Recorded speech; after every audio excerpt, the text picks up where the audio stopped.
Shalom Alejem, bienvenidos ustedes con las dulces melodías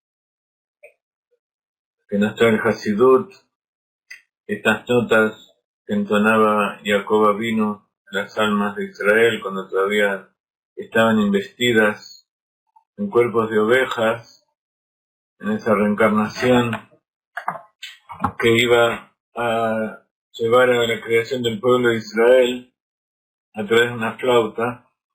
Quería comenzar esta clase endulzando un poco el alma con algunas historias del Baal Shem Tov. Ustedes saben que las historias del Baal Shem Tov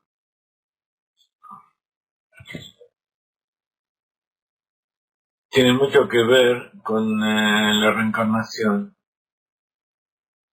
El Arizal veía a una persona y sabía lo que había sucedido con ella desde su primera reencarnación.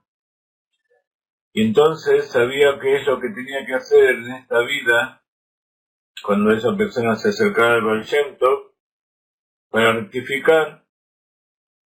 Quizá no era para no seguir reencarnando, pero por lo menos para terminar esta vida con ese acto que tenía que realizar y para el cual había venido. Entonces la persona a veces se dedicaba con fervor y entusiasmo a realizar esa mitzvah específica. Esa era una de las grandes virtudes del Baal Shem Tov. Conocía a la persona desde el origen de su alma en el primer día de la creación hasta el día que se encontraba.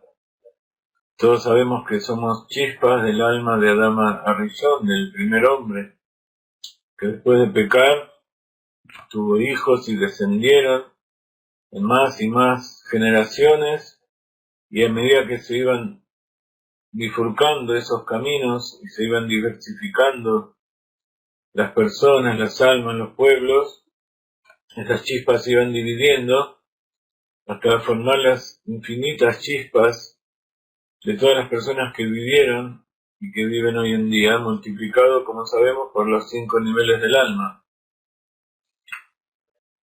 Y todo el trabajo nuestro es volver a reunificar todas esas chispas, pero ya no en un solo cuerpo, sino unificarnos como seres humanos individuales en la luz infinita de Dios. Vino el Baal Shem Tov luego, y él tenía un poder especial, quizás superior al del Arizal, que ahora vamos a comentar. Él también podía conocer a la persona, conocer la raíz de su alma, pero él no le descubría cuál era la tarea específica, la rectificación que tenía que hacer, el motivo por el cual su alma tenía que volver, porque él ya estaba preparando al mundo para la llegada del Mashiach. Y la llegada del Mashiach es algo integral. Y si la persona sabe qué es específicamente la tarea que tiene que realizar, o sea, cuál mitzvah le falta, cuál pecado tiene que rectificar, es como si perdiera un poco el libre albedrío, porque decide hacer eso y deja todo lo demás. Y es importante que uno cumpla la mayor cantidad de mitzvot posible, incluso sin saber cuál es específicamente la que le toca. Y así, la fuerza del Baal Shem Tov era que él conocía la raíz del alma, no desde Bereshit, no desde que fue creado Adán Arishon, sino su raíz en el Keter Elión, en el Keter Supremo, en la esencia infinita de Dios que está mucho antes de todos los tiempos. El origen en Dios del motivo de la creación, allí donde está el origen de todas las almas en conjunto.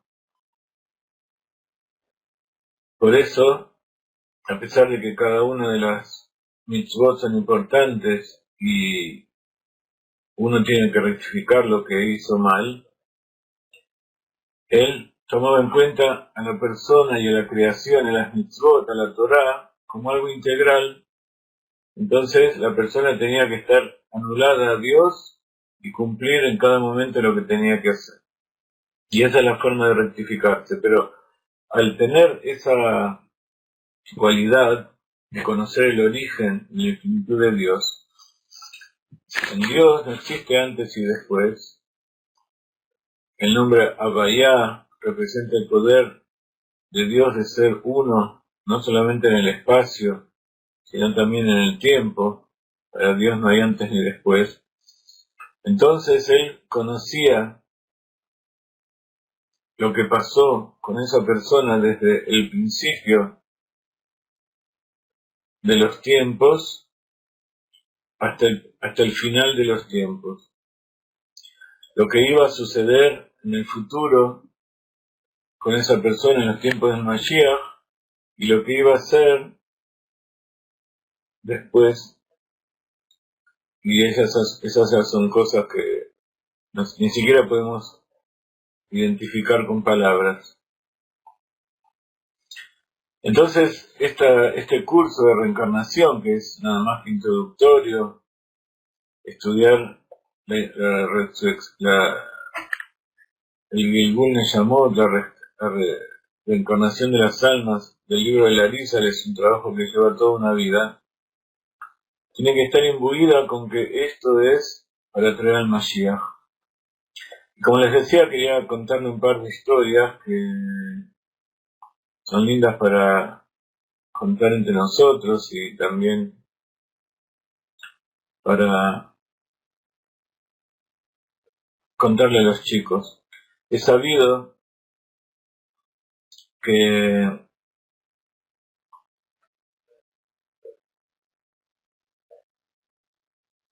el Baal Shem Tov venía de una familia muy especial y su alma misma era un alma muy especial. Un discípulo del Baal Shem Tov, un Hasid muy importante, había escuchado decir que ciertos místicos y cabalistas tuvieron el privilegio de ver a Eliyahu Naví, el profeta Eliyahu. Le habían dicho que haciendo ciertos ejercicios espirituales podría llegar a verlo realmente. Por lo tanto, se fue a ver a su rebbe, el Baal Shem Tov, para pedirle que posibilitara que él pueda encontrarse con el profeta.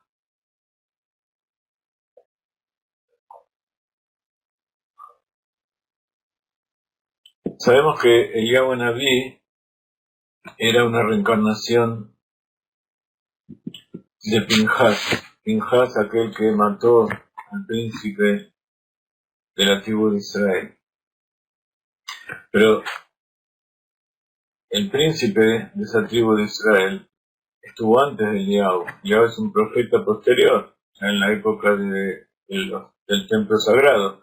Pinhas estaba en la salida de Egipto, bastantes cientos de años antes. Y está dicho que Pinhas es Eliyahu. Quiere decir que Eliyahu es un alma general que va y viene y recorre, no se encarna, sino que se inviste dentro de un cuerpo para realizar una tarea, se impregna y va de un lado al otro por encima del tiempo, atrás y adelante. Entonces él era unos días antes de Pesaj cuando el Baal Shem Tov, después de ser disuadido, de haber sido insistido mucho tiempo, decidió concederle a este Hasid ver el Eliyahu Naví, pero para eso tenía que seguir todas las condiciones, todas las instrucciones que él le iba a dar, sin desviarse de ellas en lo más mínimo. Por supuesto el Hasid aceptó. Entonces le dijo el Baal Shem Tov que si quería ver al profeta, tiene que hacer lo siguiente: consigue 9 cajas y llénalas de gran cantidad de comida, pescado, carne, matzá, vino. Luego el día anterior a Pesaj viajarás a un pueblo determinado y en las afueras de ese pueblo, antes de llegar al bosque, vas a ver una casa muy vieja, muy destruida, Poco antes de que comience Pesaj, tocarás la puerta y preguntarás si puedes pasar la fiesta allí. El hombre estaba bien emocionado, entonces hizo exactamente lo que le había enseñado su maestro. Llegó a ese lugar, llegó a la casa, golpeó la puerta y abrió una mujer. La mujer vio al hombre y le dijo: no te puedo recibir, en mi casa no hay comida, somos una familia muy pobre. Lloraba cuando de repente escuchó las palabras de este Hasid, que le dijo: yo traigo unas cajas con comida y tengo suficiente comida para todos. Entró, los niños tomaron las cajas de comida saltando de alegría. Eran muy pobres y nunca habían visto tanta comida en toda su vida. En ese momento fueron los niños más felices del universo. El Hasid, llamado David, se quedó allí celebrando Pesaj 2 días con la familia mientras esperaba ansioso ver al profeta Eliyahu. Pero todo fue en vano. El profeta Eliyahu no apareció. Volvió, regresó al Baal Shem Tov y le dijo con frustración: Rebe, estuve 2 días en esa casa y no vi al profeta. ¿Por qué me engañó? ¿Hiciste todo lo que te dije? Sí, lo hice, respondió. ¿No lo viste? No.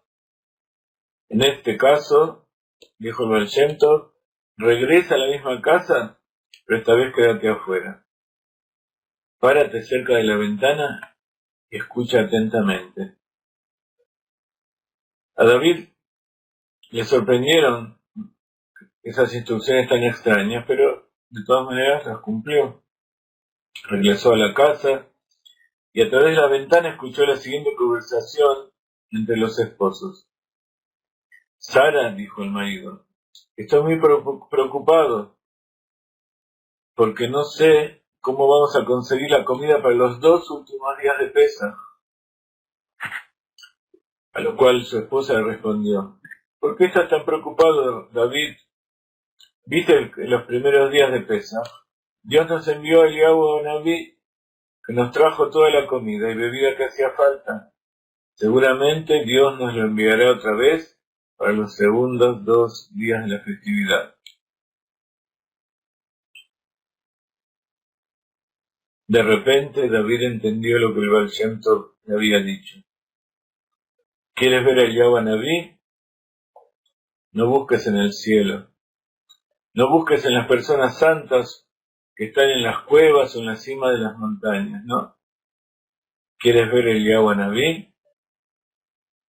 Llena unas cajas de comida, alimenta a niños hambrientos, haz una buena acción y luego mírate al espejo. Y verás a Eliyahu Naví. Verás a Eliyahu Naví en ti mismo.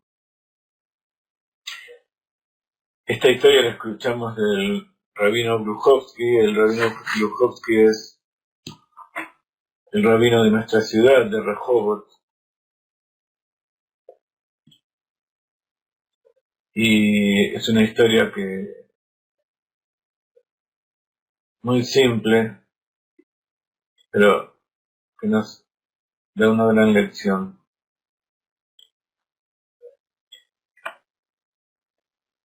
Decíamos que nuestras reencarnaciones son para rectificar nuestros pecados, rectificar aquellas acciones que hicimos mal, pero también, y sobre todo en los tzadikim, esas acciones son para ayudar a alguien. Esas acciones son para que un justo, investido en un cuerpo, ya sea de un justo también o impregnado en la alma de una persona, esa alma justa ayude a otros a hacer su rectificación, hacer que este mundo sea mejor y se prepare para poder revelar la esencia infinita de Dios. Hay otra historia del Baal Shem Tov muy linda que cuenta, en cierta oportunidad llegó una joven viuda pidiendo que ayuda. Hace poco perdí a mi marido. Ahora mi pequeño hijo, mi primogénito, el único, está gravemente enfermo. Y los médicos han perdido la esperanza de salvarlo. Por favor, le pido, haz algo por salvar a mi hijo. El Baal Shem Tov, que conocía la raíz del alma y conocía los motivos y los secretos y los juicios, los decretos celestiales que caían sobre cada una de las personas y cómo solucionarlas. El Baal Shem Tov, cuyo corazón estaba siempre dispuesto a ayudar, especialmente a los necesitados, a la gente que sufre, la tranquilizó y le pidió que volviera a su casa.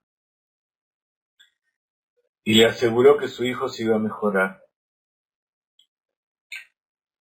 Reunió a un minyan, a 10 personas de su jaburá, su compañía, llamada Hebra Kadisha, la compañía de los justos sagrados.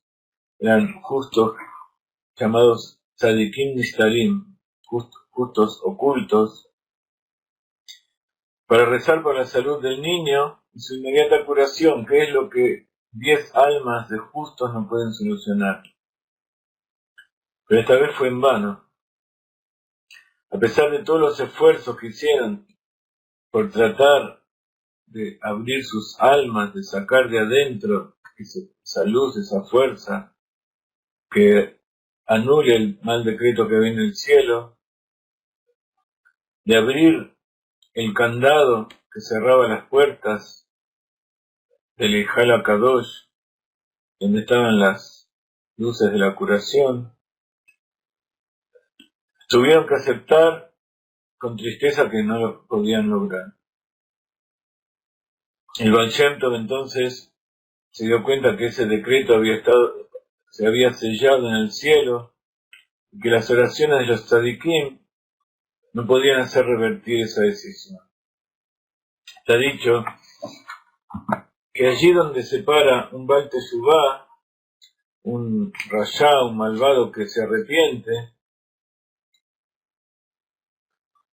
los tzadikim no pueden llegar allí. La fuerza de una caída, de un bajón tan grande como un arco que estira la flecha,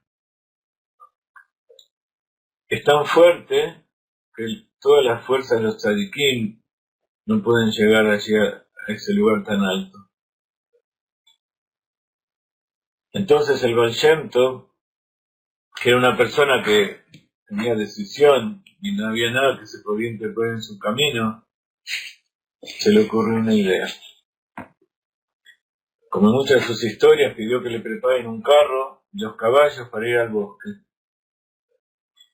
Le indicó al conductor que se dirigiera a un lugar que él conocía,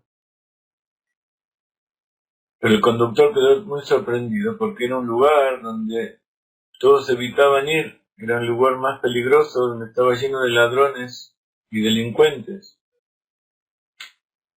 Llegaron a ese lugar, el conductor detuvo el carro y el Baal Shem Tov se bajó. Y como el conductor había intuido, en pocos minutos se vieron rodeados de muchos ladrones. Cuando el jefe de la banda vio que era el Baal Shem Tov, bajó su arma y le preguntó asombrado: ¿Qué estás haciendo acá en medio del bosque? El Baal Shem Tov le respondió: presta mucha atención, tengo que hablar contigo, necesito tu ayuda. Todos se miraron con una sonrisa medio burlona entre ellos, diciendo: ¿qué puede esperar el Baal Shem Tov? ¿Qué necesita este santo? que tiene todas las llaves de los portales celestiales para hacer lo que él quiera, que necesita de unos ladrones y delincuentes despreciables. Entonces el Baal Shem Tov le siguió explicando al jefe: necesito que reúnas a 10 de tus ladrones y me acompañen a rezar por un niño enfermo. El jefe de la banda no podía reaccionar por su sorpresa, no entendía qué es lo que le estaba pidiendo.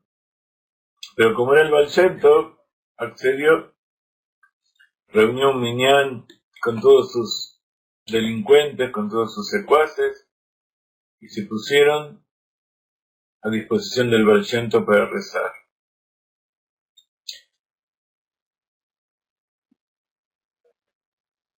Evidentemente, todos se dan cuenta que el niño se recuperó. Luego, cuando los asombrados alumnos del Baal Shem Tov se enteraron de lo que había pasado, que gracias a 10 ladrones habían conseguido algo que los 10 tzadikim no habían podido, le preguntaron al Baal Shem Tov, ¿qué es lo que pasa acá? Y él le dijo: es muy sencillo. Cuando vi que todas las puertas del cielo estaban cerradas con llaves, necesitaba a alguien que pudiera ingresar aunque aunque no tenga la llave.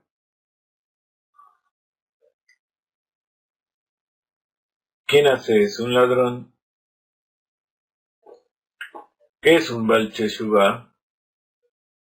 ¿Qué es una persona que hace penitencia? Una penitencia es un ladrón. ¿Quién es un ladrón? Alguien que quiere algo que no le corresponde. Todos nosotros estamos en una situación en que por nuestros propios medios no podemos conseguir la rectificación de nuestra alma. Lo único que podemos hacer es pedirle al Tzadik que interceda en el cielo y que Hashem perdone nuestros pecados. Eso es la Teshuvah. Por supuesto, esto no significa que esté permitido el acto de robar o hacer cualquier otro delito. Simplemente nos enseña que alguien que cometió una transgresión no solo tiene el poder de corregir su conducta,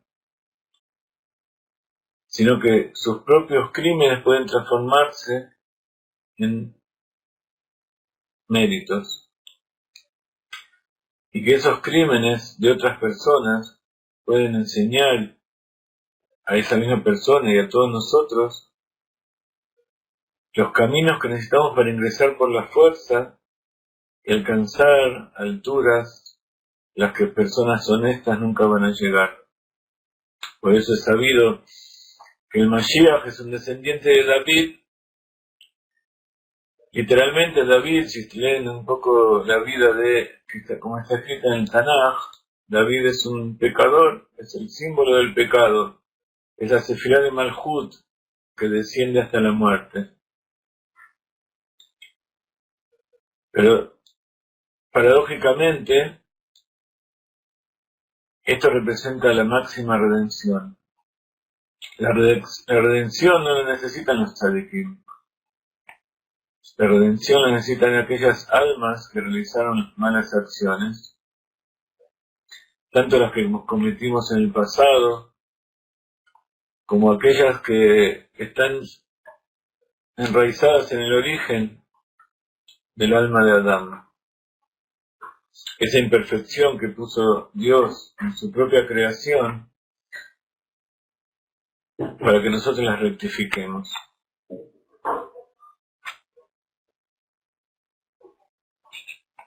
Esa imperfección también es una imagen, como está escrito, Betzelem Elohim bara et Adam, a imagen divina creó Dios, y es esa imagen divina que está dentro del ser humano lo que le permite rectificar todo aquello que sucedió.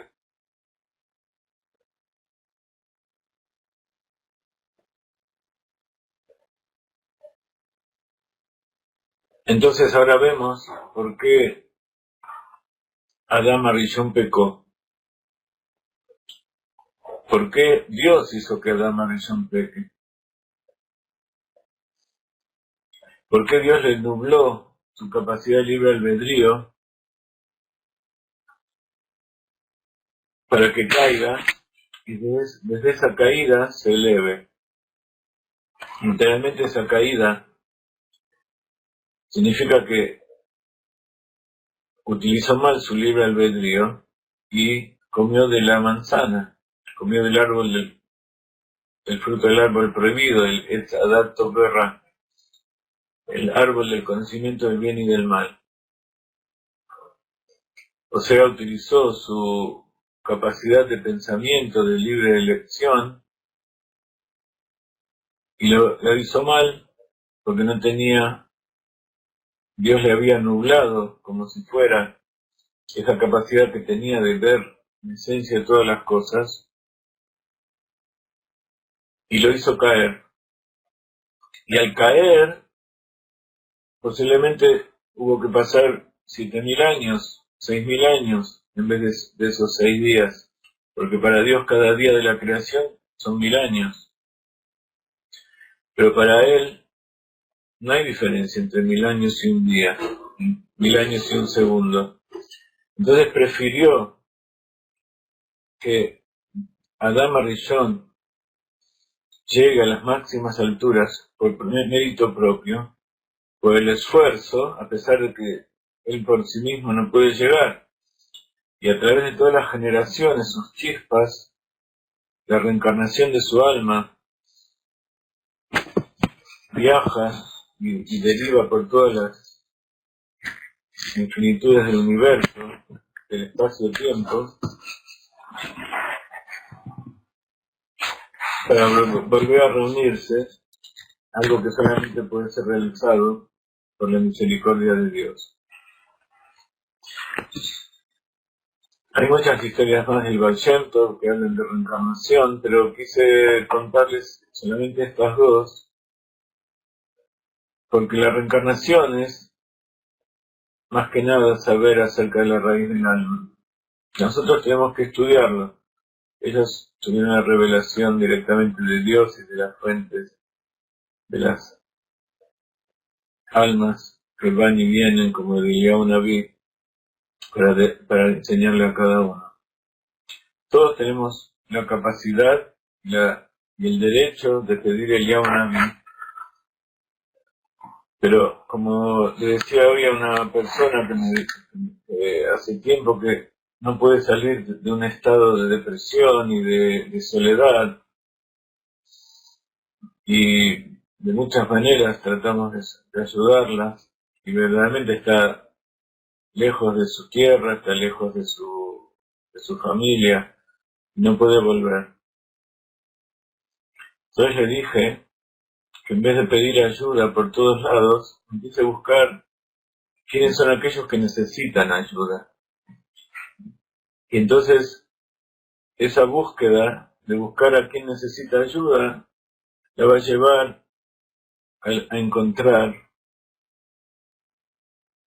ese lugar, ese momento en el sentido de espacio-tiempo, en que va a encontrar ese agujero negro que lo va a llevar a esa dimensión, porque por sus propios medios no puede salir, necesita pasar de dimensión. Y para cambiar de dimensión, como vimos aquí, no hay que pedir el Yahunaví, sino que uno mismo tiene que ser el Yahunaví.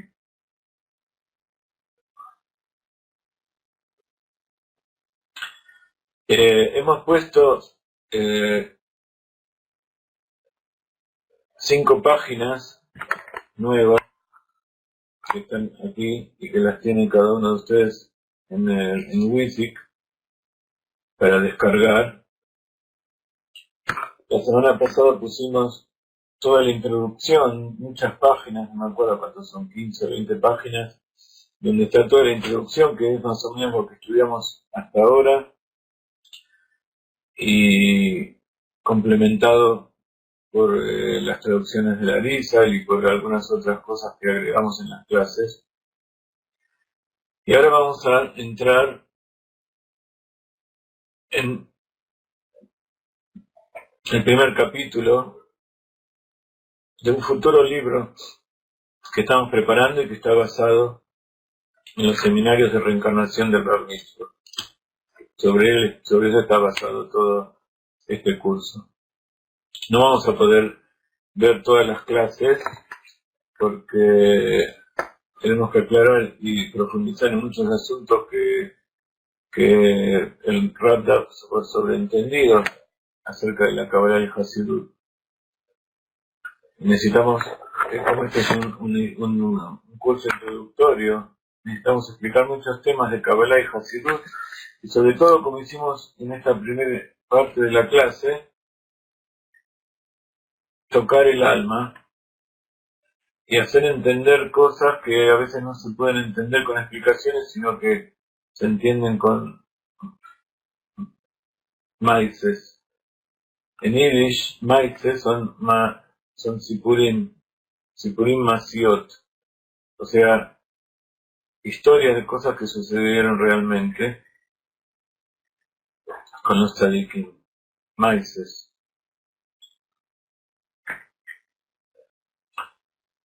En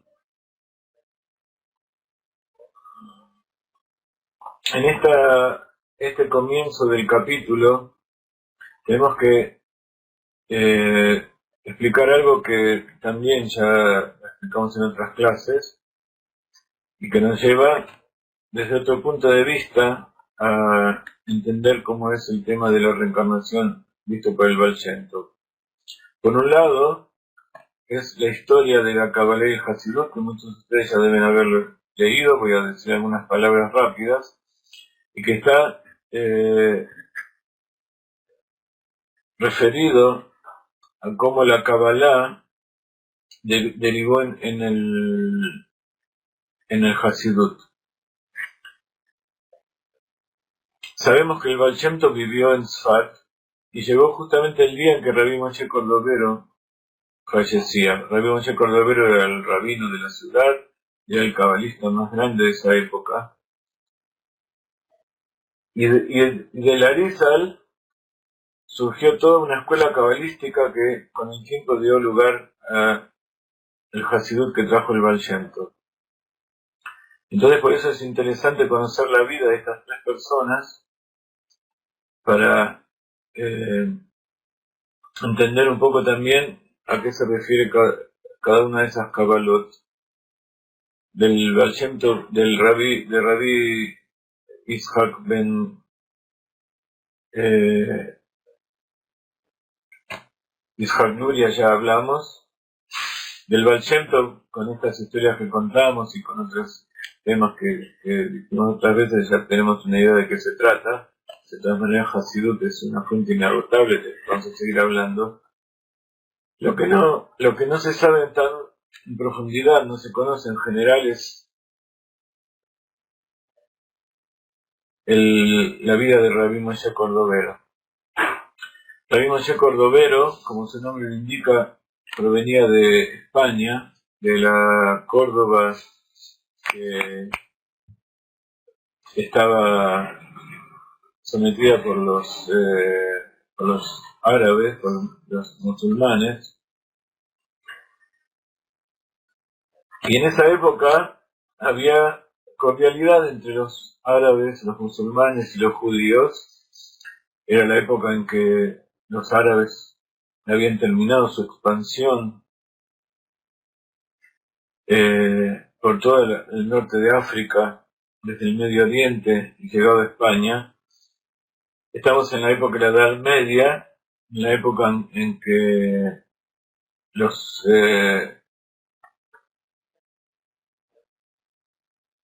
reyes españoles habían echado de la península ibérica a los musulmanes, y muchos judíos se fueron con los musulmanes, y aquellos judíos que se quedaron, al principio vivían en paz, pero después vino la Inquisición y se tuvieron que ir.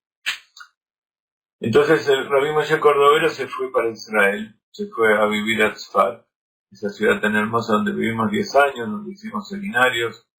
Posiblemente van a conocer a aquellos que vengan al seminario que vamos a hacer en marzo para Purim. Vamos a festejar Purim en Israel, así que los que quieran inscribirse pueden venir. Allí vivía Rabí Moshe Cordovero y ahí desarrolló su Kabbalah. Su Kabbalah en realidad no era una Kabbalah de revelaciones como la del Arizal y el Baal Shem Tov, sino que fue una Kabbalah de recopilación. Él recopiló todas las corrientes cabalísticas que hubo a partir de la revelación del Zohar en el año 1100 más o menos con Rabbi Moshe de León, pero la Kabbalah no empezó con la revelación del Zohar en esa época. Por supuesto ya había empezado con Rabbi Shimon Bar Yochai en la época del Arizal, pero durante los 1000 años que estuvo la obra Rabbi Shimon Bar Yochai, no del Arizal, Rabbi Shimon Bar Yochai que escribió el Zohar, ya desde esa época, en el segundo siglo de nuestra era, en la época de la destrucción del segundo templo, el Zohar quedó en manos de muy pocos elegidos y estuvo oculto durante casi 1000 años hasta que se reveló, como decía recién. Pero eso no significa que la Kabbalah no siguió desarrollándose. Hubo muchos que investigaron y profundizaron en las partes ocultas de la Torah, ya sea en forma revelada o en forma oculta. Uno de ellos es Rabbi Saadia Gaon, del cual vamos a hablar a continuación. Rabbi Moshe Cordovero recopiló todas las escuelas y llegó a la conclusión de que Dios había creado todo a un nivel de causa y consecuencia. Causa-consecuencia significa que hay un origen de las cosas, la unidad en Dios, y que Dios tiene dos poderes.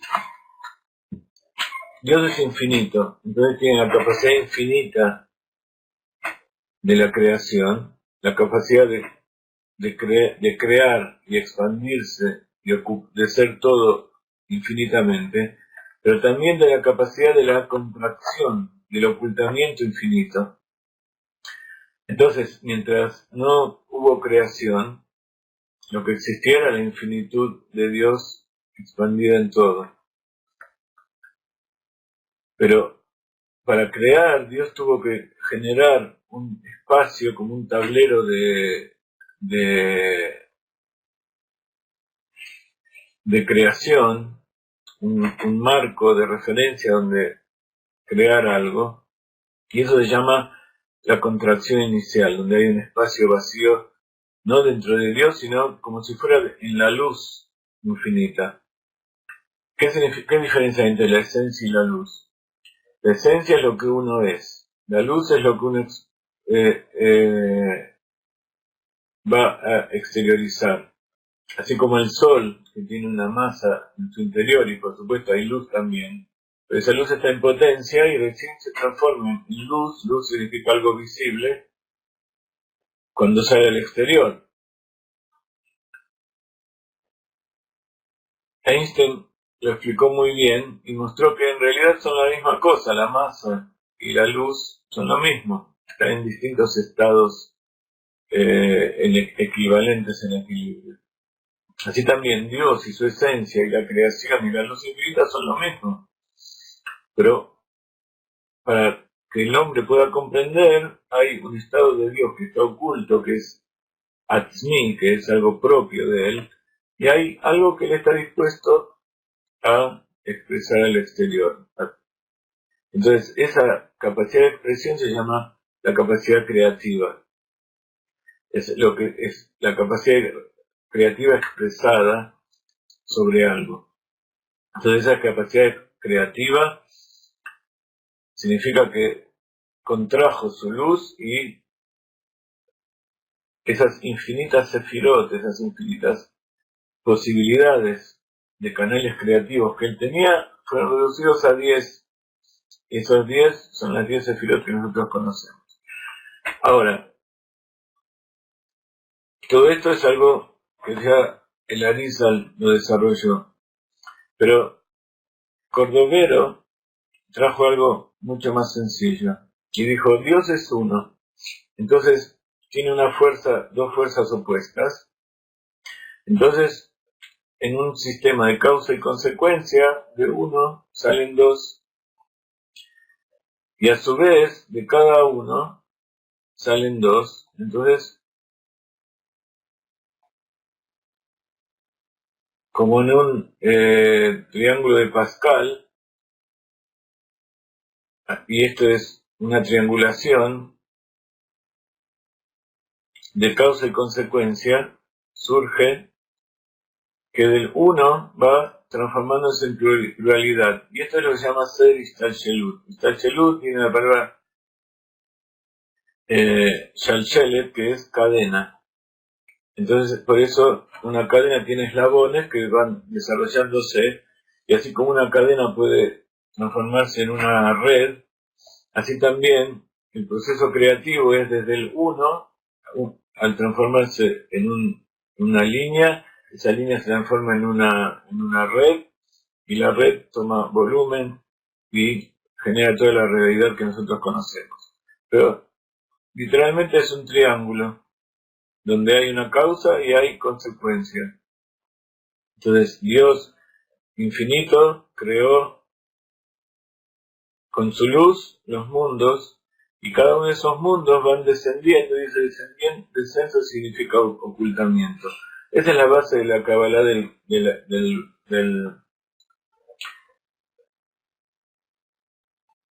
Rabí Moshe Cordovero. Y entonces todo es Dios, y cada uno viene de una causa anterior y es causa de lo que va a seguir. Este es un concepto previo a la reencarnación, pero que ya se está insinuando, que hay una serie de pasos, que uno tiene un orden donde algo va siguiendo un proceso. Vino el Baal Shem Tov y dijo: no, en realidad, para que exista un proceso creativo, tiene que haber un equilibrio.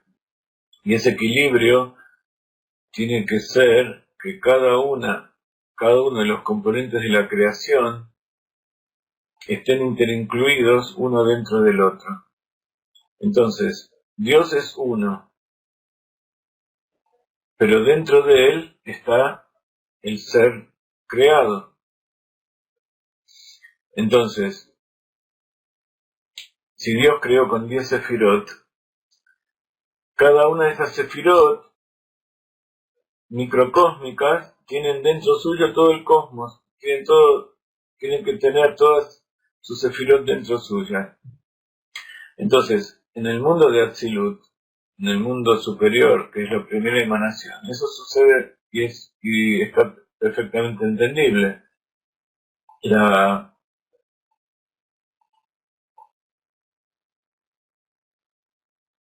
Las sefirot puras y tal como Dios las creó, son completamente luz pura, sin ego. El ego es el ocultamiento, sin cáscaras que la rodean. Entonces pueden incluirse y pueden ser toda una masa homogénea junto con las otras sefirot. Por eso las sefirot en el mundo de Atzilut son todas una, y a pesar de que ya tienen nombre, sin embargo es todo un componente general.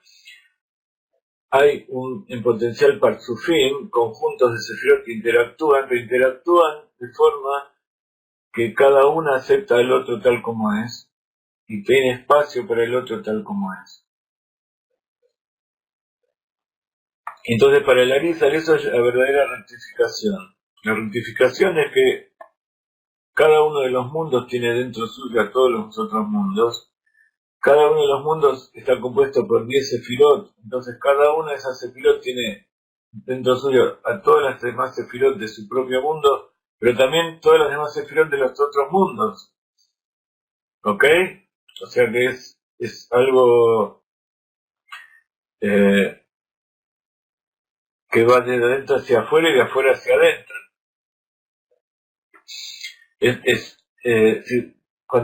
Para entender esto uno tiene que pensar en más de 3 dimensiones. Tiene que poner superdimensiones. Entonces vale. Acá todavía no podemos definir más o menos, porque estamos hablando de el uno, que es lo máximo. En nuestra mentalidad humana, el uno es lo más pequeño. Pero en la unicidad de Dios, el uno es el todo. Y lo mucho es un nivel inferior, porque está dividido. Y al dividirse, cada uno es una parcialidad y no entiende al otro. Hay una separación. Entonces, cuando uno habla de la creación y ve las cosas desde el punto de vista de Dios, cuando está todo uno, para nosotros sería aburrido porque es todo lo mismo. Pero Dios ve en la unicidad la pluralidad. Nosotros para ver algo interesante tenemos que ver cosas diferentes. Nosotros vemos las cosas desde el punto de vista inferior. Entonces, para poder entender un poco a Dios tenemos que unificar, tenemos que integrar todos esos detalles en la realidad que conocemos. Nuestra mente no está capacitada para integrar todas las infinitud de detalles que hay en la realidad. Entonces, tenemos que hacer una abstracción, cerrar los ojos, dejar de lado muchas de las cosas que pertenecen a la realidad infinita y tratar de retroceder en el Seis Talshelut y volver a a retroceder el proceso y ir desde la consecuencia a la causa. Nosotros conocemos las causas, las consecuencias de todas las cosas, el resultado de todos los asuntos. Entonces, para entender el origen, tenemos que ver los resultados. ¿Ok? Entonces, si nosotros vemos que algo está correcto, rectificado, vemos que hay unicidad, está en un nivel superior. Si vemos desintegración, negación, oscuridad, vemos que eso es un nivel inferior. Entonces dice el Arizal, para que rectificar la creación, entonces el Arizal trae también otro concepto muy importante que es la necesidad de rectificar. Los cabalistas antes, en sentido puro, son esas imágenes que nosotros tenemos de las personas que están por encima de la realidad y que como que nada les importa, que para ellos todo es igual, porque saben que todo es bueno. De todas maneras, los verdaderos cabalistas eran personas que conocían la Torá, sabían que su tarea era rectificar el mundo. Entonces es una imagen falsa. Ellos sí tienen una fe tan grande que sus emociones no son afectadas por los fenómenos de la realidad, como somos afectados nosotros, donde hay cosas que nos causan alegría, otras cosas nos causan tristeza, dolor, enfermedad. Ellos, los grandes tzadikim, su cuerpo está completamente anulado al alma y no le dan tanta importancia, no sienten que eso les afecta. Como está dicho que el tzadik be'emunato tihye, el tzadik con su fe va a vivir. O sea que la vida del tzadik en la fe es un nivel superior que está por encima de estas cosas.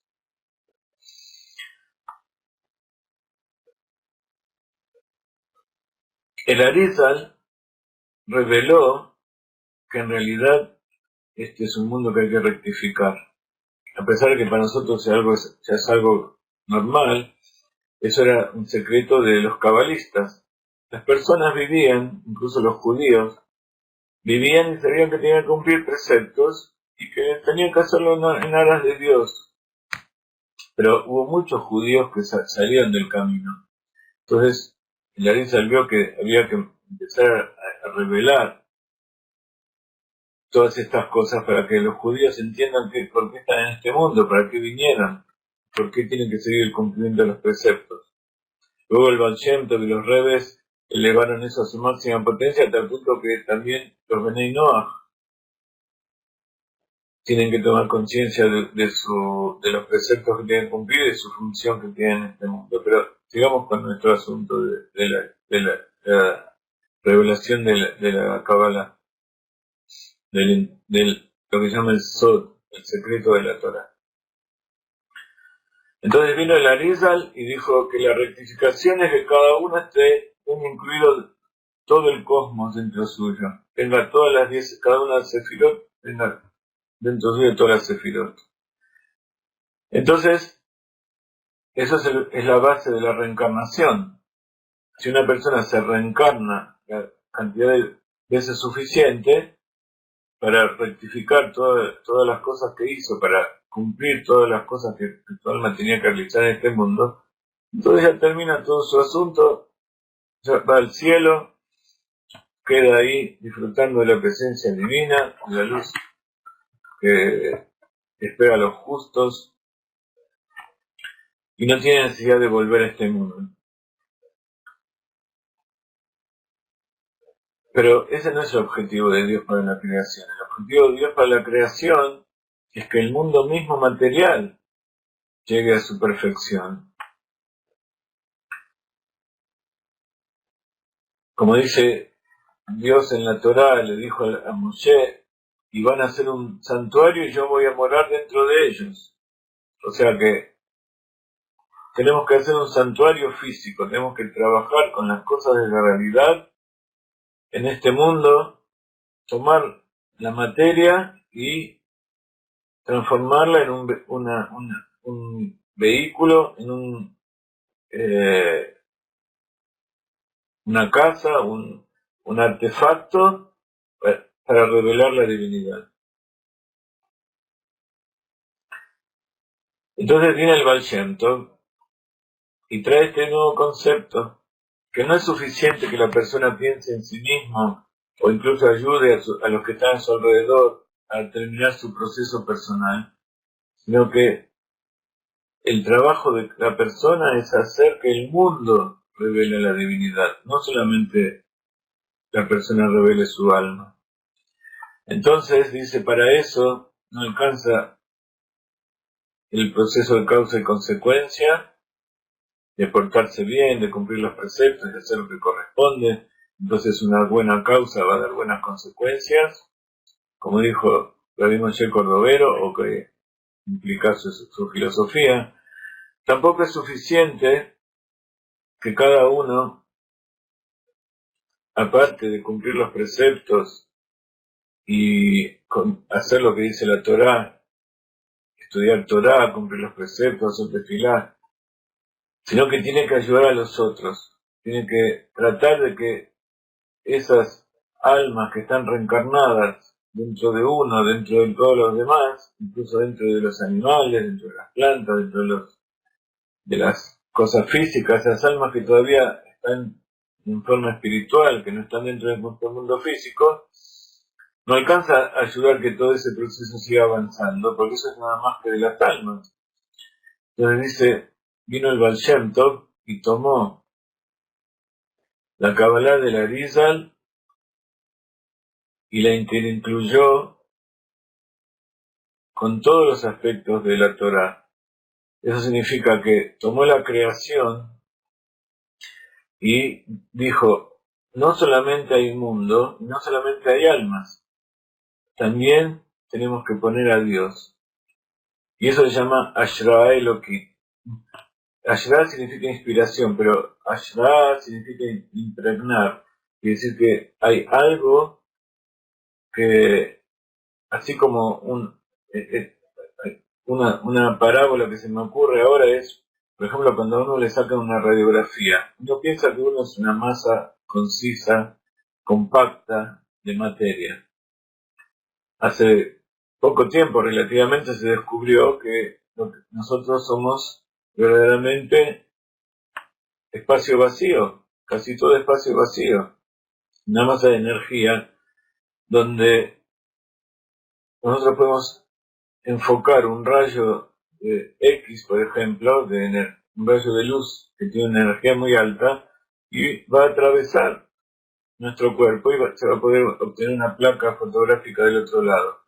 Quiere decir que la creación, este mundo material y los mundos superiores no son una masa homogénea, sino que en realidad es nada más que ese vacío original que hablamos al principio, donde Dios quiso crear y que todo es una inspiración, es todo la mente de Dios.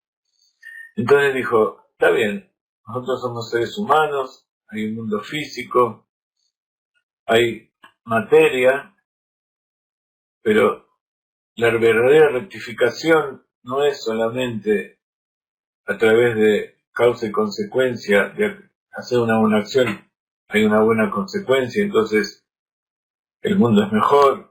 No solamente ayudar, esto es el cordobero, no solamente ayudar a los demás y dar lugar a los demás, interaccionar, eliminar las barreras que nos separan con todos los demás, sino que además tenemos que agregar un factor extra que es Dios. Por eso el Baal Shem Tov trajo el concepto de 3 niveles: mundos, almas y divinidad. Entonces por eso el Arizal podía ver lo que pasaba todo el tiempo que el alma estaba investida dentro de un cuerpo, o sea, desde que existía Adama Rishon, y lo que pasaba en las distintas reencarnaciones. Pero Baal Shem Tov y los tzadikim son puestos por Dios. O sea que el Baal Shem Tov tuvo la revelación porque Dios lo eligió para enseñarnos que no es solamente la reencarnación lo que se espera de nosotros, no es solamente dejar de morir y dejar de reencarnarnos para disfrutar de la luz infinita de lo que se espera de nosotros, sino que se espera que nosotros entreguemos nuestra vida para revelar a Dios en este mundo, porque ese es el objetivo de la creación. Y una vez que eso suceda, entonces ahí vamos a estar completamente rectificados. Entonces, ¿qué quiere decir rectificados? Ser uno con Dios. Revelar que en realidad somos uno con Dios.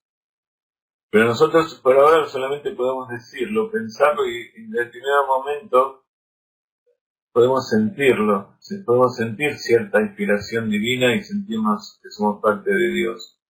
Pero en general podemos sentir más fácilmente que somos parte de la creación física, somos parte de la naturaleza en el mejor de los casos.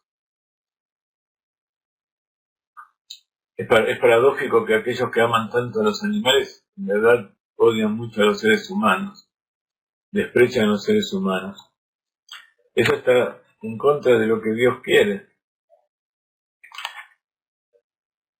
Entonces el objetivo final es que justamente en los lugares más bajos de la creación de Dios, en este mundo, sobre todo en la parte del mundo más retrasada, en la parte del mundo que aparentemente hay más ocultamiento de Dios, allí es donde tenemos que revelar a Dios.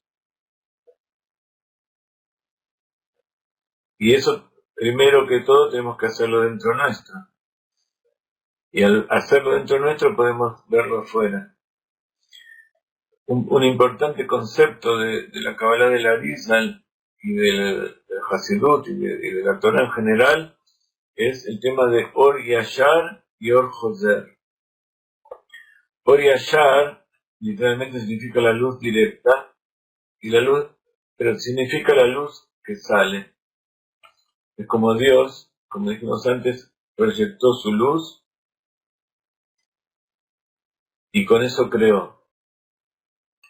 Pero tiene que haber una luz Joser. Para que haya una luz Joser, una luz que retorne, que vuelva, tiene que haber alguien, un lugar que refleje, un espejo que refleje. Por eso Dios creó al hombre a imagen y semejanza. Nosotros somos los que le damos el feedback a Dios, le devolvemos la luz que Él nos brinda con el prisma, con la impronta que le da cada uno. Entonces, un prisma, ¿qué es lo que hace? Produce difracción, produce un poco de diferencia, de formación de la luz. Ya sea que lo divide en colores, o sea que le da una diferente dirección. Pero si unimos todos los prismas y volvemos a enfocar toda esa luz hacia el mismo lugar, vamos a ver que se transforma en la luz blanca, vuelve a transformarse en la luz inicial, pero esta vez una luz superior. Y ese es el placer que recibe Dios de nuestras acciones, de decidir con nuestro libre albedrío humano servir a Dios. Por eso la historia que contamos al principio sobre los ladrones. De los tzadikim, Dios no tiene ninguna duda que van a hacer lo que Él quiere, porque Él les dio la revelación y los tzadikim no tienen problema. Pero que un delincuente de repente deje de lado todos sus intereses y egoísmos y su delincuencia y se dedique a hacer algo bueno, simplemente porque Dios se lo pide, simplemente por un salir se lo pide, esa es una verdadera revelación. Y esa es la verdadera, de lo que se llama Kiddush Hashem.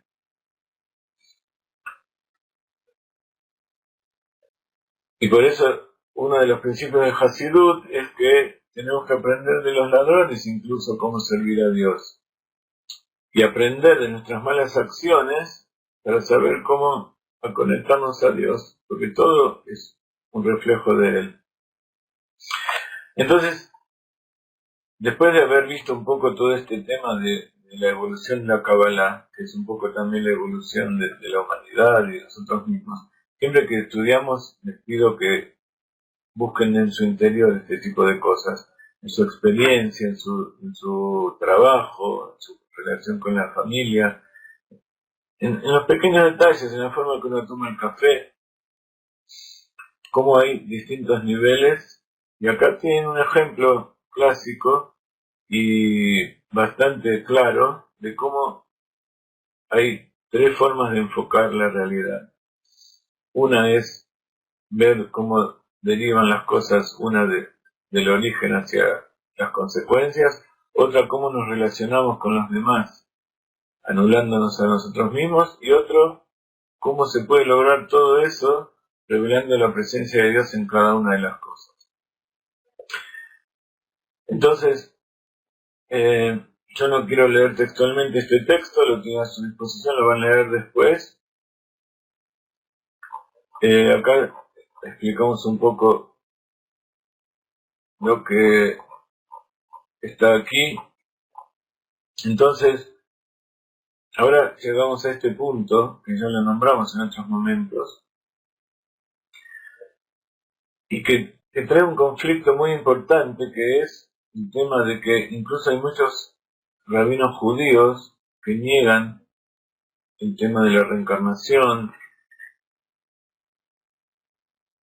que en realidad no es que niegan que exista, sino que se oponen a que eso sea divulgado, y que la forma en que la persona se conduzca sea porque necesita una recompensa, necesita reencarnarse.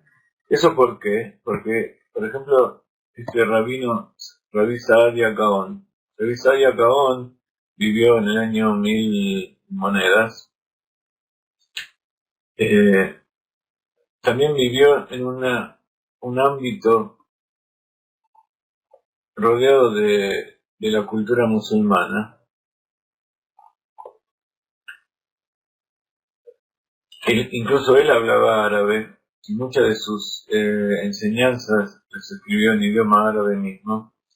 Él nació en Egipto en el siglo XIX y murió en Bagdad, en el Irak de hoy en día, la capital de la antigua Babilonia, en el año 942.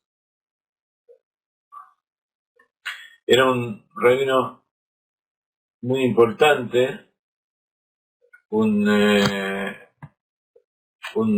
reconocido por sus psakim, por sus decisiones alágicas, su erudición, su filosofía, un exégeta de la Torá. Él escribió distintas obras, y en la obra que se llamaba Emunot de Ot, o sea, lo que son las creencias de las distintas religiones, allí él plasmó lo que era la filosofía judía con respecto a la filosofía griega, la diferencia que había entre lo que era la Torá y las creencias de los otros pueblos. Él también fue un oponente de los caraítas. Los caraítas son en su momento eran parte del pueblo judío, y proviene la palabra caraíta de Mikra. Mikra quiere decir, significa el parte textual de la Torá. Ellos pensaban, y sostienen hasta hoy en día, que la Torá oral no es parte de la Torá que dio Dios a Moshe, lo que se llama el Talmud, la Mishnah, incluso el Hasidut, la Kabbalah, el Midrashim, todo eso que está agregado a los 5 libros de Moshe.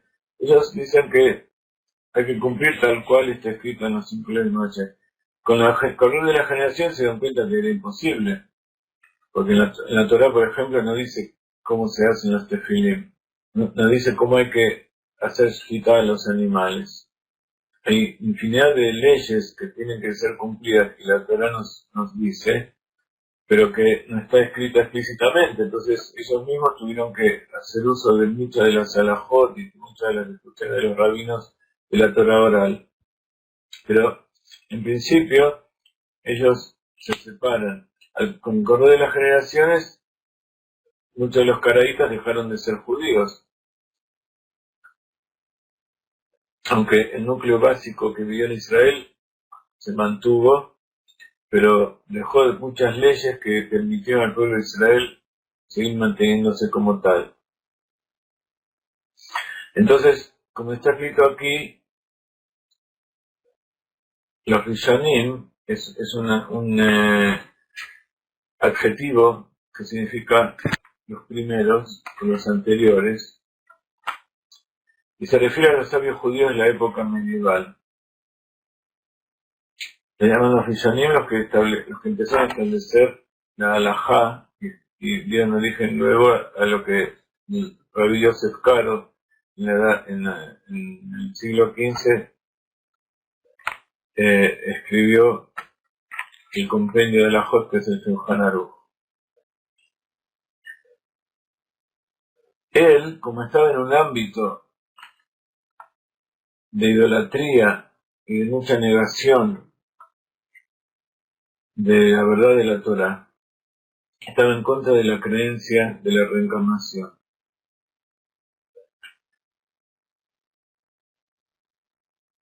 Él dijo que el alma no tenía que trasladarse, reencarnarse de un cuerpo en otro para rectificarse, que la muerte no significaba que el alma se iba y después volvía en otro cuerpo, sino que él utilizó un término que se llama atacar. Atacar viene de la palabra leatik, que significa copiar. Hacer un otek es, por ejemplo, sacar una fotocopia. copiar algo y hacer un facsímil. Esta palabra ataca está escrita 2 veces en la Torá. Una con Abraham Avinu y otra con Yitzhak. Por eso les puse aquí el texto, para que entiendan un poco de dónde viene ese concepto de atacar. Luego vamos a ver que, así como el Hasidut integra todos los aspectos de la Torah, también integra estos 2 conceptos opuestos, aparentemente, que es la reencarnación y la transmigración de las almas. Transmigración de las almas significa que un alma no necesita salir del cuerpo y que el cuerpo muera, sino que una misma alma puede ir de cuerpo en cuerpo, independientemente del proceso de la muerte. Y ese concepto de atacar, o transmigración, está sacado de 2 partes de la Torá donde figura esa palabra. Todo lo que dicen los sabios, todo lo que enseñan, tiene que tener su fuente, su raíz en la Torá escrita. Por eso la Torá oral es una explicación de la Torá escrita. Si no está basado en un verso, en una palabra, en una interpretación literal de lo que está escrito en la Torá, entonces eso no tiene validez. Entonces, acá estamos hablando de Kabbalah, estamos hablando de cosas espirituales extraídas de textos literales de vidas de personas relatadas en la Torá. En la Parashat Lech Lecha, cuando Dios se le revela a Abraham, cuando todavía estaba en Ur Kasdim, en su tierra natal, le dice: sal de aquí y ve a la tierra que yo te voy a indicar. La tierra es la parte física y el cielo es la parte espiritual, como el cuerpo y el alma. Entonces, acá está hablando de cómo el alma de Abraham tiene que salir de ese lugar que le impedía expresarse para ir a otro lado, pero Abraham no murió. Abraham es el mismo Abraham que se fue de un lugar y se trasladó a otro. Entonces, atacar también, aparte de copiarse, significa trasladarse, pasear. Si uno exagera el término de reencarnación, también es como el alma se pasea por el cielo, por la tierra, por distintos cuerpos. Pero acá estamos hablando de una misma persona, una misma alma que tiene conciencia de sí mismo y que pasa a otro nivel, se eleva, no por morir y llegar a otro cuerpo, sino que se eleva y cambia de dimensión en la misma vida. Y como decía antes, el Hasidut se ocupa de ver cómo la reencarnación y este concepto anterior a la reencarnación de la transmigración es justamente el proceso de Teshuvah que hace que una persona en vida pueda elevar su alma, incluso recibir niveles superiores del alma al estilo de la encarnación de un alma dentro de un cuerpo. Entonces Dios le dice a Abraham: vete de tu tierra, de tu lugar de nacimiento, de la casa de tu padre, a la tierra que yo te mostraré. Tierra en hebreo se dice Eretz, y Eretz tiene la misma palabra, tiene las letras de Ratzon, la misma raíz de Ratzon, que quiere decir voluntad. O sea, deja de lado tus deseos de tu voluntad y vení a la voluntad que yo te mostraré. O sea, salí de tu voluntad humana y elevate a la voluntad de Dios. Dios le ordena, y Abraham vino, recibe eso como una revelación, como una orden, y la cumple. O sea que utiliza su libre albedrío para cumplir la voluntad de Dios. Él decide por sí mismo que eso es bueno, hacer lo que dice Dios es bueno. Entonces, eso es el comienzo de la rectificación. Por eso el principio del pueblo de Israel es el principio de la rectificación del pecado de Adán Arishon, que utilizó su libre albedrío para hacer lo contrario que Dios le dijo, que no comer del árbol.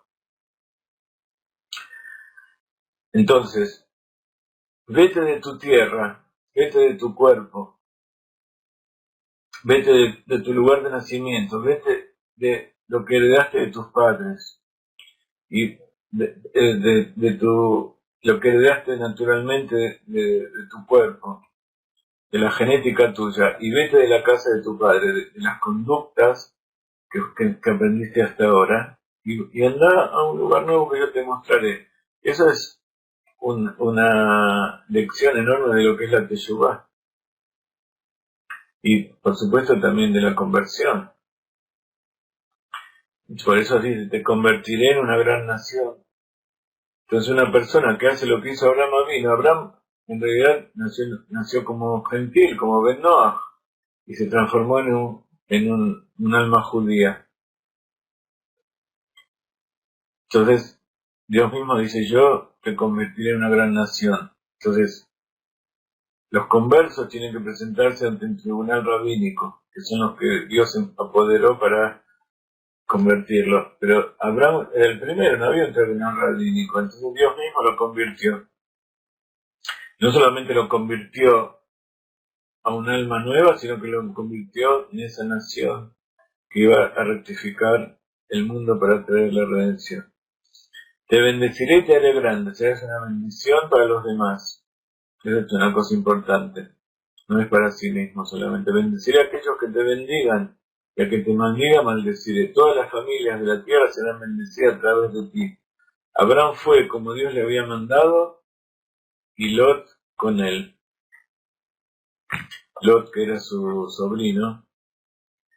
Abraham tenía 75 años de edad cuando salió de Harán. Recuerden que cuando él hizo la circuncisión tenía 99 años. Cuando nació Isaac tenía 100. Y cuando fue su última prueba, las 10 pruebas de Abraham fue también como el proceso de rectificación del alma es a través de rectificar las 10 sefirot. Y tiene que incluir una en la otra, al estilo del Arizal. Hasta que la última prueba, la 10ª, fue sacrificar a Isaac. Hasta ese momento todas las pruebas que pasó eran más o menos lógicas, pero matar a su hijo, del cual Dios le prometió que de él iba a salir esa gran nación, era algo que estaba por encima de la lógica.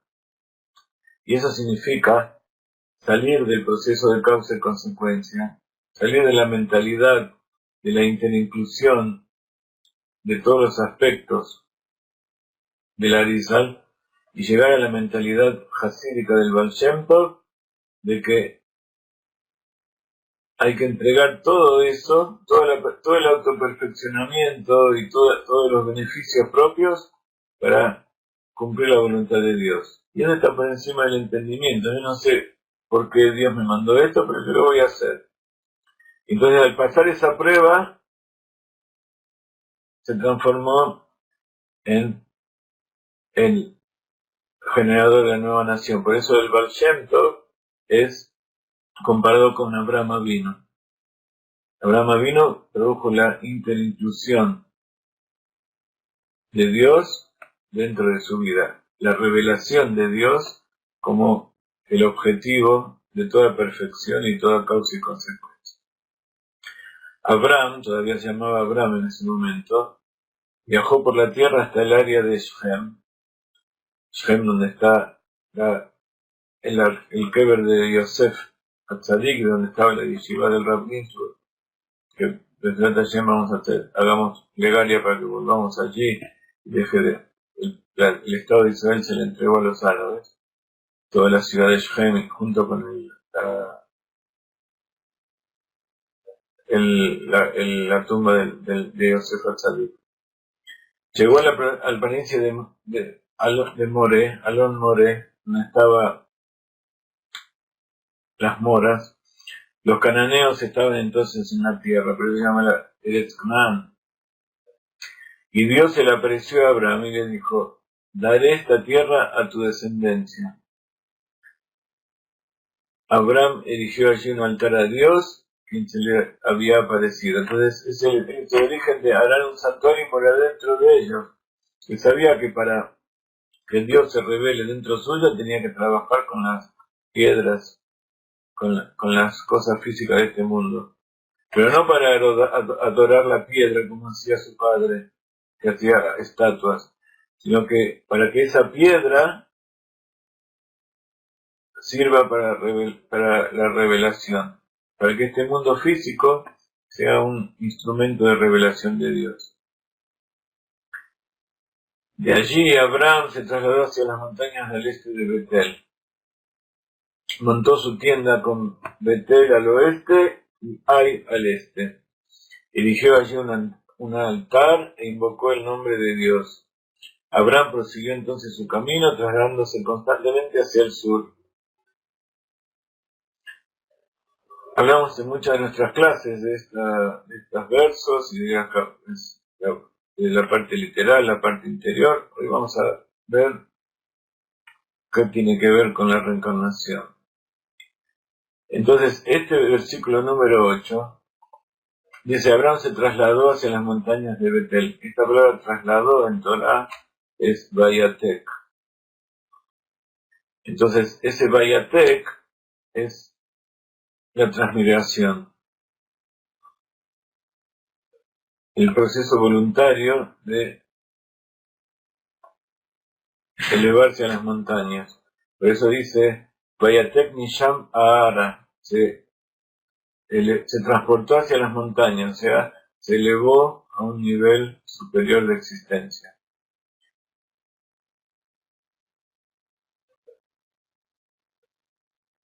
Siempre nos gusta leer Rashi, es una orden que tenemos. Rashi dice, Vayatek Nisham, Oalo. Oalo es su tienda. La tienda, ustedes saben que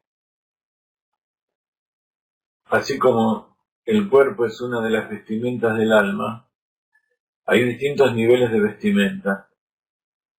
Está el cuerpo, que es la primera vestimenta, que es la más cercana.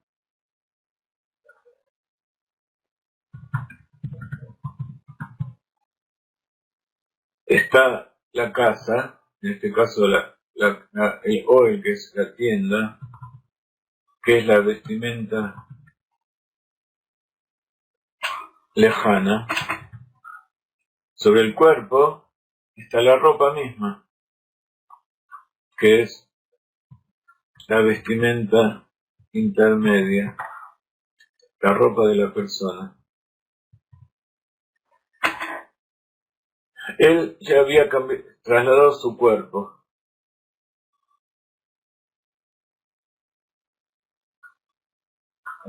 Las vestimentas representan a las vestimentas del alma, o sea, el pensamiento, el habla y la acción.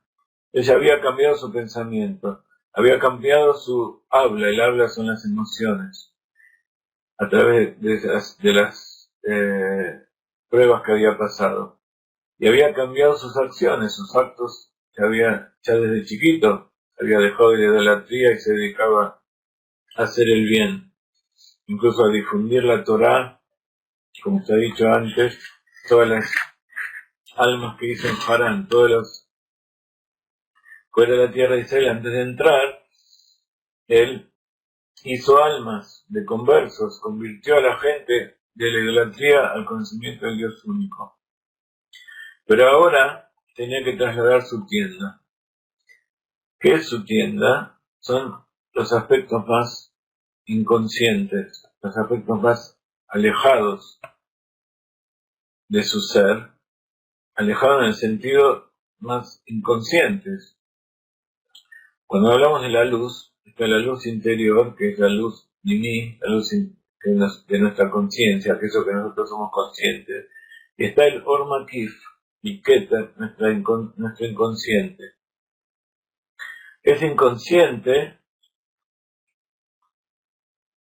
nos envuelve, entonces es como una vestimenta, pero está muy lejos. Es como el sol, como el cielo, que también nos rodea, pero que es algo que no podemos tocar. Entonces acá se refiere justamente a la esencia de su alma. Tenía que tomar los factores externos, llegar a tomar conciencia de la raíz de su alma y entonces esa alma trasladarla a un lugar nuevo. Por eso el concepto de transmigración es utilizado aquí con la palabra ataka, bayatek. Ahora, nos dice el Rav Ginsburg que otro lugar donde está la palabra bayatek es con respecto a Itzhak.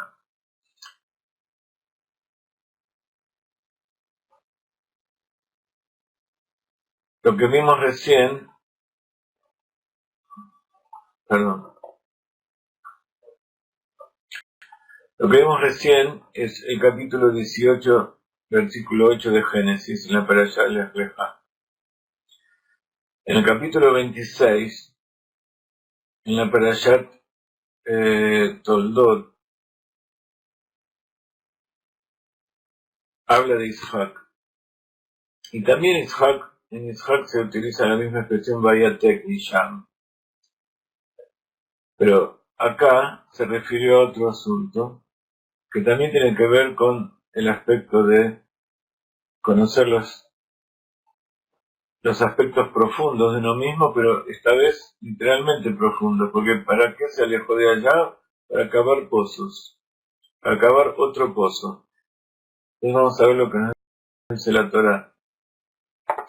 Este fue el comienzo de su prosperidad.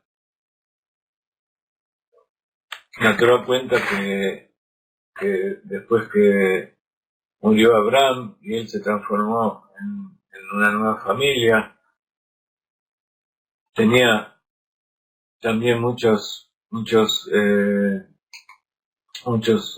sirvientes, muchas propiedades, y cuando se vive en un lugar como en esa época era la tierra de Israel, del desierto, una de las principales riquezas era el agua, y el agua no estaba a disposición muy fácilmente, porque incluso el lugar más cercano donde hay agua era el mar, y el mar en esa época no había forma de transformar en agua pura, agua potable. Entonces, una de las propiedades más importantes de las personas era tener pozos. Entonces había peleas, verdaderas guerras, por ser dueño de esos lugares donde había oasis, que ese oasis es donde se puede vivir, donde se puede prosperar. Entonces, Isaac había heredado los pozos de Abraham, y Abraham también había hecho pozos, por supuesto.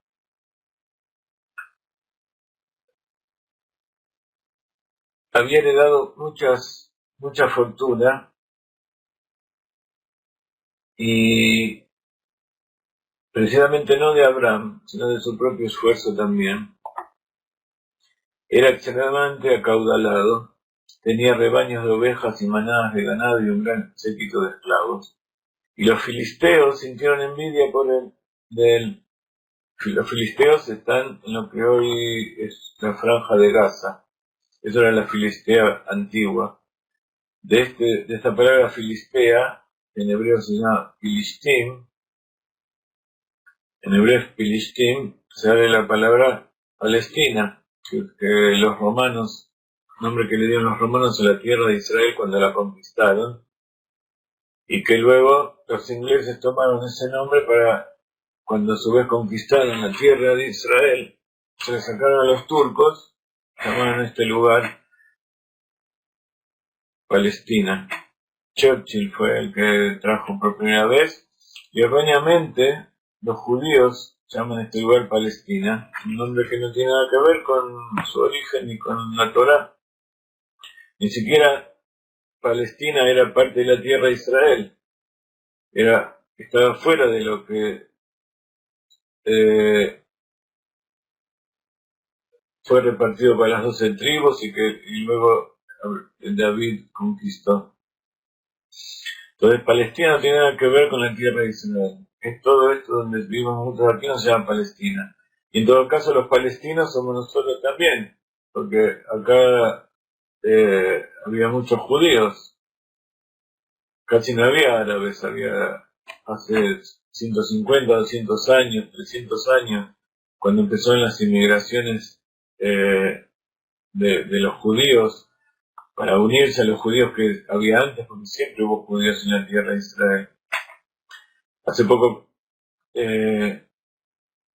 celebramos la Ilulá, el fallecimiento de Rabbi Menachem Mendel de Vitebsk en Tiberia, y contamos que era un discípulo del Baal Shem Tov, un Hasid del Baal Shem Tov que vino a la tierra de Israel con toda su comunidad y se asentó allí, ya hace más de 250 años.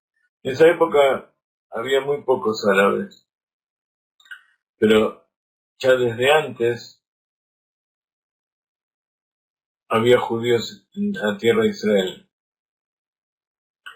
Entonces en esa época ni siquiera existía la palabra Palestina, todo eso surgió en el siglo XX. Muy bien. Cegaron todos los pozos, o sea, cerraron todos los pozos que los siervos del padre de él habían cavado mientras Abraham aún vivía y los llenaron de tierra. ¿Qué había heredado? Pero eso era tan rico Isaac, los pozos de Abraham. Entonces los filisteos tenían envidia y en vez de usarlo ellos mismos, esa era también la mentalidad que posiblemente sí heredaron los árabes de hoy en día, que en vez de prosperar, lo único que tratan es de aniquilar a los que prosperan. Entonces Abimelech, que era el rey de los filisteos, le dijo a Isaac: aléjate de nosotros, te has vuelto mucho más poderoso de lo que somos nosotros. Isaac abandonó la región y acampó en el valle de Gerar con la intención de asentarse allí. Isaac no le importaba la guerra ni pelear, tenía bastante de dónde sacar. Entonces volvió a cavar pozos, no vivió de los pozos que hizo su padre. Los pozos estaban tapados y él volvió a cavarlos. Aquellos mismos pozos que estaban cavados en la tierra de su padre, que habían sido tapados por los filisteos después de la muerte de Abraham. Les dio los mismos nombres que les había dado Abraham su padre. Entonces los siervos de Isaac cavaron en el valle y encontraron un nuevo pozo rebosante de agua fresca. Y los pastores de Gerar discutieron con los pastores de Isaac de quién era el pozo, afirmando que el agua era de ellos. O sea, Isaac recuperó los pozos de su padre. Vieron los otros y ellos los habían tapado. Y dijeron: no, este pozo es nuestro. Pero si vos no lo querés, vos lo habías tapado, encima era mío. Entonces por eso le dio Isaac el nombre del pozo, el desafío, porque lo desafiaron. Cavaron otro pozo: bueno, no querés, me voy. Y también se discutió por él, y por eso se llamó Sitná, la acusación. Lo acusaban de haberle robado los pozos. Entonces se alejó de allí y cavó otro pozo, pero esta vez no discutieron con él, por lo que le dio el nombre de espacios amplios, Rehobot, que es el nombre de la ciudad donde vivo ahora, pero la ciudad esta de Rehobot no está ubicada en ese lugar, que se llamó Rehobot. Rehobot son espacios amplios. Entonces, ahora Dios nos concederá amplios espacios abiertos, dijo, podemos ser fructíferos en la tierra. Entonces, acá estamos viendo otro aspecto de cómo llegar a conocer la infinitud de Dios. No a través de querer conocer a Dios y elevarnos y cambiar de mentalidad para llegar a Dios, sino de entrar adentro. Cavar pozos significa entrar en las profundidades de este mundo material y allí encontrar a Dios. Hay dos formas: uno de elevarse a los cúspides espirituales, otro bajar a lo más profundo de lo material. Y eso es los que estudian con nosotros y conocen un poco lo que divulga el Rav Ginsburg, es la unión de la Torah y la ciencia. Isaac fue verdaderamente el primero que dio el ejemplo de que también se puede encontrar a Dios en las profundidades de la creación, en las profundidades más materiales, y que no hace falta discutir con las creencias erróneas de que surgen en la ciencia, sino que gracias a la Torá podemos descubrir fuentes de revelación, fuentes de aguas tranquilas, que de esa manera Dios nos concede amplios espacios abiertos y ser fructíferos en la tierra.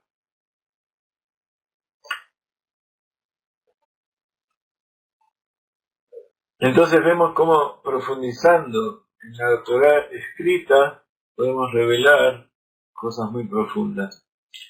Entonces, de esta manera, Rabbi Saadia Gaon demostraba que no había que creer en la reencarnación. Él estaba en contra, o sea, el concepto de reencarnación lo trajo el Arizal, pero ya venía de los cabalistas anteriores. ¿Por qué? ¿Por qué Saadia Gaon estaba tan en contra? Porque los que son cristianos, por ejemplo, ellos creen en la reencarnación, pero creen en la reencarnación de una forma pagana. El cristianismo viene de la mezcla, de la conquista de los romanos, de la Torah de Israel, de la tierra de Israel, del judaísmo. Todo imperio, cuando conquista un pueblo, trata de tragarlo, absorberlo y imbuirlo de su propia filosofía, de su propio poder. Pero siempre ese pueblo que es tragado, que es absorbido, también influye un poco. Entonces el cristianismo surge de la mezcla no rectificada de la creencia filosófica de los romanos, que por su interés de conquistar un pueblo y por su interés de absorber más, de ampliar su imperio, absorbió un poco de las creencias de Israel.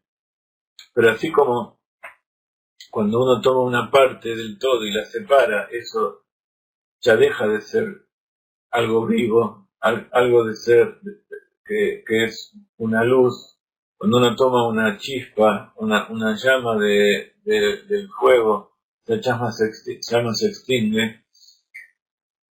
Sucedió con el comunismo, sucedió con el hinduismo, con todas las filosofías y creencias del mundo.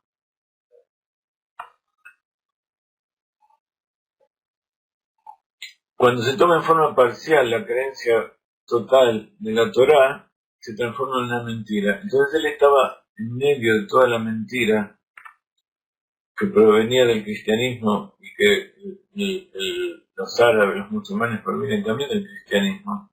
Vivía en un mundo de creencias, de ocultismo, de brujerías, de creencias erróneas, que incluso muchos judíos las habían adoptado, porque nada existe sin que no haya algún judío que lo soporte.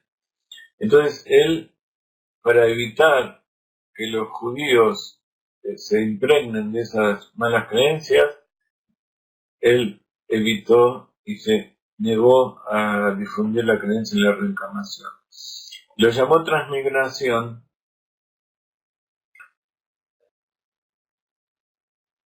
como dice el Ramírez, a diferencia de los cabalistas de todas las generaciones, empezando por el Zohar hasta el Arizal, que utilizaron el término Gilgul. Ya hablamos mucho del Gilgul y vamos a seguir hablando. Simplemente queríamos ver cómo hay otro término y que tiene que ver mucho con el Rebbe. El Rebbe utilizó esta transmigración, pero un poquito diferente en el sentido de Saadia Gaon. trayéndonos como la teshuvá. La teshuvá, que es un nivel de que el alma puede galguel, puede elevarse y transformarse en vida. Y es un concepto mesiánico, un concepto de nuestra época que tiene que ser entendido, porque cuando viene la redención termina la muerte. Entonces, exactamente, el rabí Saadia Gaón no es el apellido, sino que Gaón quiere decir un sabio, alguien, un genio. Hay distintos rabinos llamados Geonim. Uno de ellos se llama Saadia Gaón. Entonces, transmigrar significa que el alma puede ir de un cuerpo en otro sin tener que esa alma salir porque el cuerpo se murió. Entonces, el desarrollo superior, así como vimos que la Kabbalah se desarrolló en 3 etapas, la última etapa es muy parecida a la primera, así al estilo de que Isaac y Jacob redimió a Abraham. Se reveló dentro de él los genes recesivos que estaban en su abuelo. Así también el Hasidut del Baal Shem Tov revela mucho de la Kabbalah de Rabbi Moshe Cordovero, en el sentido que todo viene del uno, y que toda la realidad infinita también la tenemos que reunificar y volver a hacerla uno. Entonces, ese transporte del alma, sin necesidad que el cuerpo muera, y que esa alma puede ir de un cuerpo a otro, tiene que ver con el concepto moderno de la teshuvá. Voy a agregar otros 5 minutos para terminar la clase en forma ordenada y despedirme, y ya nos vamos. Yo quería hacer clases de 1 hora, pero no me salen. ¿Qué puedo hacer? Tengo... cosas se ríe. Pero hay tantas cosas que decir. A lo mejor el Rob Ginsburg todo esto lo dice en 1 hora y dice 10 veces más que yo. Pero cada uno tiene sus limitaciones. Ya estamos... Vamos a hacer 2 horas. Entonces, vamos a continuar con este tema. Ahora que dimos una explicación más profunda de toda la base de todo esto, vamos a avanzar un poco más rápido y vamos a traer muchos temas importantes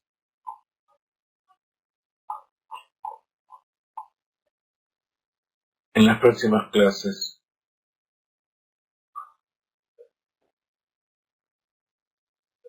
Entonces les pido que lean todo este artículo que acabo de poner, todo lo que hicimos hasta ahora, y durante la semana voy a ir agregando más material, y cuando entremos en la clase no voy a tener que leer todo esto textualmente y vamos a poder agregar muchas otras cosas más. No sé si les gustaron las historias del Baal Shem Tov y otras historias que que contamos hasta ahora. Me parece que es importante e inspirador, así que vamos a seguir con esta línea en las próximas clases también. Bueno, como ustedes saben, estamos preparando seminarios en Argentina, en México y en Israel en distintos meses. Si Dios quiere, vamos a viajar a Argentina en septiembre y nos vamos a quedar hasta fin de octubre. Vamos a pasar todas las fiestas allí. Y aquellos que quieran viajar a Argentina, si tenemos bastantes, vamos a hacer seminarios, igual vamos a dar charlas también en la gente que vive allí. Tenemos muchas ganas de viajar a las provincias, de viajar a Uruguay, vamos a ver cómo se divide el tiempo, porque este año las fiestas caen en medio de semana y tenemos en octubre hay muchas fiestas. Vamos a ver cómo el cuerpo nos responde también. Pero vamos a tratar de dar lo máximo posible. Vamos a tratar de no suspender las clases de la reencarnación, No sé si, no creo que para octubre ya este curso habrá terminado. Si ustedes quieren, comenzamos un nuevo curso después, pero posiblemente lo vamos a hacer después de las festividades. También vamos a dar un seminario en Cancún de 3 días, de Trata Hashem. Vamos a tratar de que venga gente de todo México y de todo Centroamérica, y todos los que quieran venir de todo el mundo también pueden llegar. Estamos organizándolo a un precio bastante económico, $250, que pueden ser pagados en cuotas. El seminario de Israel tiene otro precio, porque son 7 días o 10 días posiblemente, donde hay que estar en hotel todos los días. Los hoteles son caros, los transportes son caros, las comidas, y también vamos a dar muchas charlas aquí. Vamos a estar en Eilat, vienen las fotos y los videos que pasamos. Vamos a estar en Yerushalayim y vamos a viajar también por otras ciudades interesantes de Israel. Todavía no sabemos bien los temas, pero evidentemente el tema de los Benei Noach, el tema de las conversiones, el tema de la reencarnación, es algo que está pegando muy fuerte, todo, como ustedes ven, condimentado con lo que es la Kabbalah, el Hasidut, la Torah y la ciencia, historias. Tenemos mucho material, mucho para dar. Estamos simplemente esperando que ustedes vengan a tomarnos. Contamos con la colaboración de todos ustedes para poder subsidiar, solventar todas estas cosas que estamos haciendo. Colaboren. Aquellos que colaboran y donan constantemente también van a tener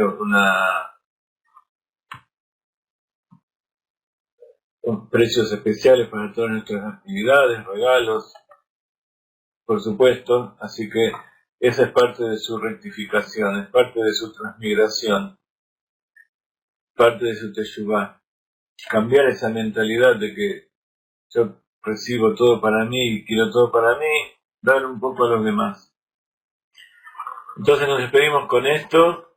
Este domingo es Shavuot, así que no va a haber clase. En la Escuela de la Tierra de Israel también está el lunes, así que nos despedimos con un Shabbat Shalom. Mañana está la clase del Rab Jacob David desde Argentina.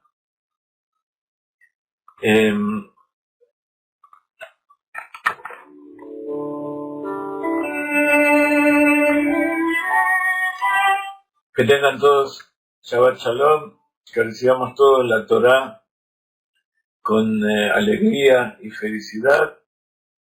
Judíos y Benei Noach todos juntos para traer al Mashiach ahora. Sigamos en contacto. Cualquier pregunta, cualquier necesidad, ya saben dónde encontrarme.